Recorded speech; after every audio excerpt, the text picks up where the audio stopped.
Mangalam ओङ्कारमङ्गलम्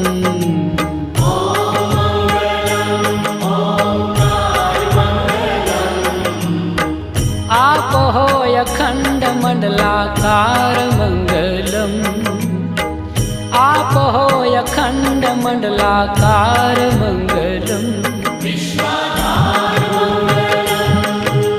Saurashtra Shri Somnath Mangalam